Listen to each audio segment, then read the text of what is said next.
হাসিনা পতনের পর হয়তো একটা কিছু করব, হয়তো আমরা একটা নতুন স্বপ্ন দেখব, নতুন বাংলাদেশ দেখব। কিন্তু যখনই আপনি সেই ডেমোক্রেসির দিকে, সেই জমহুরিয়তের দিকে, গণতন্ত্রের দিকে আমাদেরকে নিয়ে যাবেন, আপনি একেবারে ওই যে তাওয়া বা আপনার ওই পাতিল, কোনো কিছু কড়াইয়ের মধ্যে গরম করলেন, উত্তপ্ত হইল, শেষ পর্যায়ে এসে পানি ঢেলে দিলেন। আমার কথা মনে হয় বুঝাইতে পারিনি। শেষ পর্যায়ে এসে আপনি কি করলেন? পানি ঢেলে দিলেন। কিরকম পানি ঢাললেন?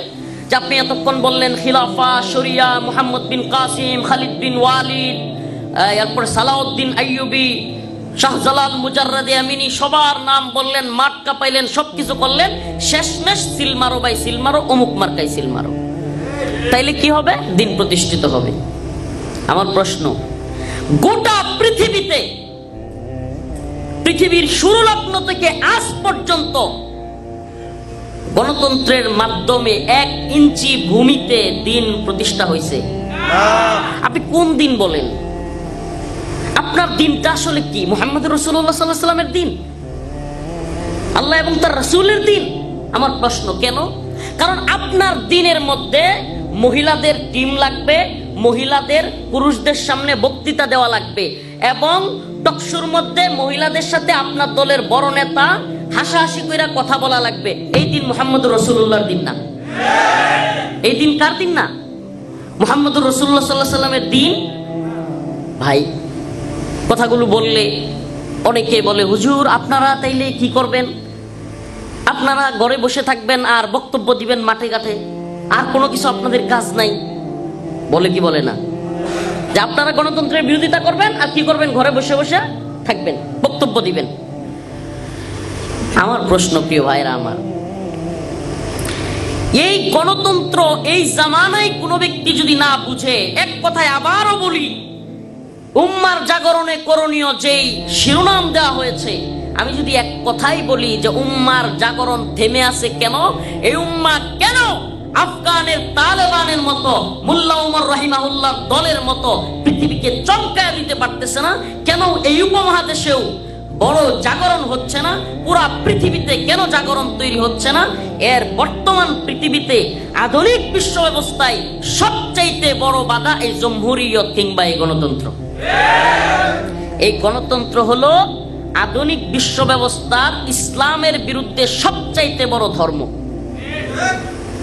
পুরা পৃথিবীতে ইসলামকে চ্যালেঞ্জ করার মতো, সুবহানাল্লাহ, ইসলাম যেহেতু দিন, সত্য ধর্ম, সঠিক ধর্ম, ইসলামকে চ্যালেঞ্জ করার মতো কোনো ধর্ম নাই। আপনি কোনো ধর্ম পণ্ডিত, যেমন আমি, আমাদের মীর ইদ্রিস হাফিজাহুল্লাহ, মুফতি মাহমুদ হাসান গনবী ভাই, আমরা কিছুদিন আগে ওই রাঙামাটি, বান্দরবন, খাগড়াছড়িতে গিয়েছিলাম।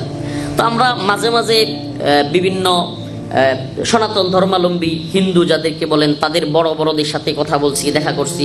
কিংবা আপনার ওই রাঙামাটিতে বড় একটা বৌদ্ধদের একটা আছে, ওইটার ভিতরে গেছি। ওখানে এদেরকে বলে বানতে, সম্ভবত বানতে, এদের বড় বড় পাদ্রী বা এই টাইপের আলেমদেরকে বলে।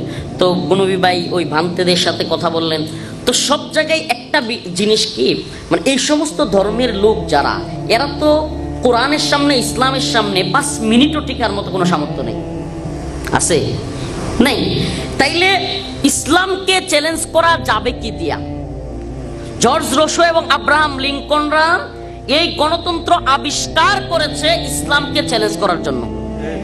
এবং দেখেন আমাদের দেশের, আল্লাহ মাফ করুক, গণতান্ত্রিক যে সমস্ত দল বা লিডার বা বক্তা, তাদের মধ্যে আপনি দেখেন মাঝে মাঝেই দেখবেন এমনও বক্তা, ইসলামিক দল, বড় দল, বলবে আমরা মডারেট, আমরা ফান্ডামেন্টালিস্ট না, আমরা উগ্রবাদী না, মৌলবাদী না। বলে কি বলে না? বলে কি বলে না?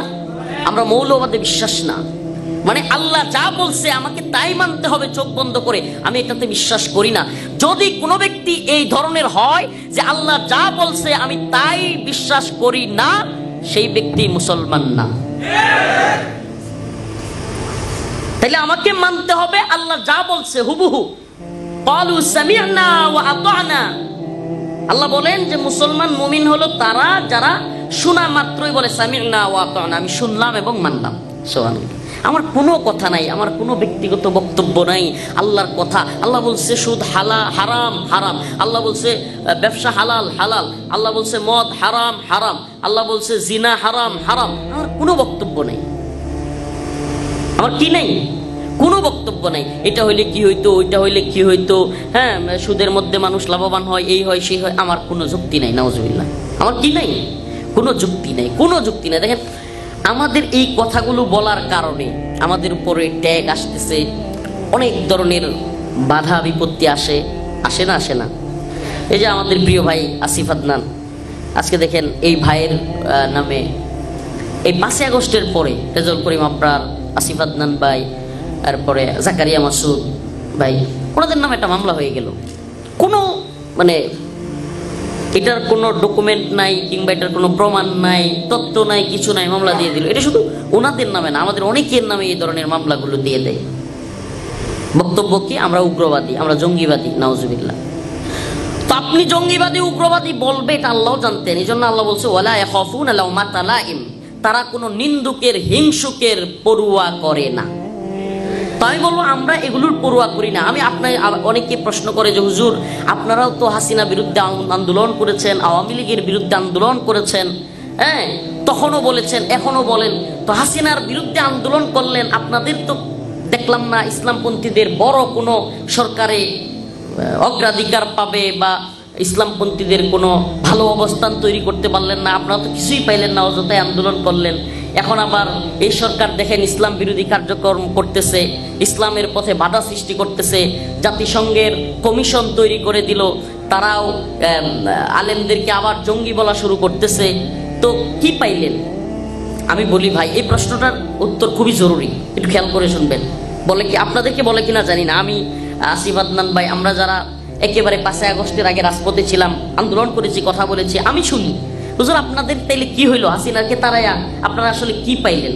আমি জবাবটা দিয়ে দেখেন, আমরা পাইছি এই উম্মার জাগরণ। আমরা কি পাইছি? আমরা এই উম্মার জাগরণটা পাইছি। এই উম্মার যুবকদের মধ্যে আমরা এমন হিম্মত দেখেছি যেটা 5 আগস্টের আগে, এই জুলাই আগস্টের আগে অনেকে বলতো যে বাঙালিরা যুদ্ধের জন্য তৈরি না, বাঙালিরা যুদ্ধের মানসিকতা নাই, বাঙালিদের মধ্যে কি বলে বুলেটের সামনে দাঁড়ানোর হিম্মত নাই, অনেকে এই কথাগুলো বলতো। কিন্তু আমরা দেখেছি আলহামদুলিল্লাহ এই উম্মার যুবকেরা বুলেটের সামনে, কামানের সামনে বুক পেতে দাঁড়াতে চান। আমরা হাসিনা জুলুমের বিরুদ্ধে কেন আন্দোলন করেছি? হাসিনা ভারতের প্রেতাত্মা, হাসিনা ভারতের রয়ের গোলাম, আমরা এই জন্য আন্দোলন করেছি। আমরা আমেরিকার গোলাম, আমেরিকান প্রোডাক্ট ডক্টর মোহাম্মদ ইউনূসকে আমদানি করার জন্য আন্দোলন করি নাই। এই কথাটা বুঝাইতে পারি না অনেককে, যে অনেকে মনে করে হুজুর আপনারাই তো খেদাইছেন, বিশেষ করে আওয়ামী লীগের যে সেলা সামুন্ডাগুলো আছে এগুলো বলবে হুজুর আপনারাই তো ইয়া করছেন, আপনারাই তো বসাইছেন। দেখেন আমরা পতনের জন্য আন্দোলন করেছি, জালেমের, কাউকে বসানোর জন্য না। আবার বলতেছি বুঝেন তো, এই উম্মার জাগরণটা তাইলে হঠাৎ করে থেমে গেছে কেন?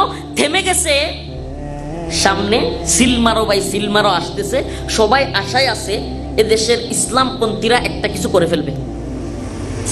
কি করবে? এদেশের ইসলামপন্থীরা সিলমাইরা কি একটা কিছু করে ফেলবে। আপনি দেখেন ইনশাআল্লাহ, এই কথাটা লিখে রাখেন প্রিয় ভাইরা আমার, তাওহীদপন্থী যুবকেরা এই কথাটা লিখে রাখেন। আবারও এদেশের ইসলামপন্থীরা বুঝবে এই গণতন্ত্র দিয়া, এই সিলমাইরা আমরা কোনো পরিবর্তন করতে পারবো না, পারি নাই।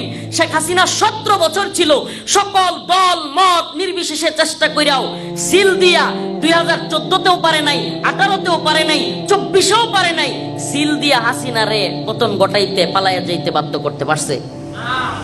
সিল মাইরা ভোট দিয়ে হাসিনা রে পালাইতে পারছে? কি দিয়া পারছে? সুবহানাল্লাহ, কি দিয়া পারছে? জাগরণ দিয়া পারছে। যখন উম্মার যুবকেরা জেগে গেছে, আমি যদি প্রশ্ন করি যে আপনি যে ডেমোক্রেসি করেন, গণতন্ত্র করেন, তো এই যে ডক্টর মোহাম্মদ ইউনূসের সরকার আসলো, হাসিনার যে পতন হইল, এটা কোন গণতন্ত্রের মাধ্যমে হয়েছে? বলেন আমাকে। ভোট দিয়া হয়েছে? সিলমাইরা হয়েছে? আন্দোলন, বিপ্লব, সংগ্রাম, এমনকি আসিফ মাহমুদ সজীব ভুইয়া বর্তমানে একজন উপদেষ্টা, সে বলে বসছে যে 5 তারিখ যদি হাসিনা না পালাইতো এবং যদি এটা আন্দোলন আরো চলতো, আমরা সশস্ত্র বিপ্লবের ডাক দিতাম। এই কথা বুঝেন না ভাই? বলছে কি বলে নাই? 5 আগস্ট আমরা সশস্ত্র বিপ্লবের ডাক দিতাম। আমার বক্তব্য হলো, হাসিনার পতন ঘটাইতে যদি সশস্ত্র বিপ্লব বৈধ হয়, জুলুমের বিরুদ্ধে দাঁড়াইতে যদি সশস্ত্র বিপ্লব বৈধ হয়, গণতন্ত্র প্রতিষ্ঠার কথা বলে যদি সশস্ত্র বিপ্লব বৈধ হয়, আল্লাহর জন্য, দ্বীনের জন্য, কোরআনের জন্য সশস্ত্র বিপ্লব হলে সেটা জঙ্গিবাদ কেমনে হয়?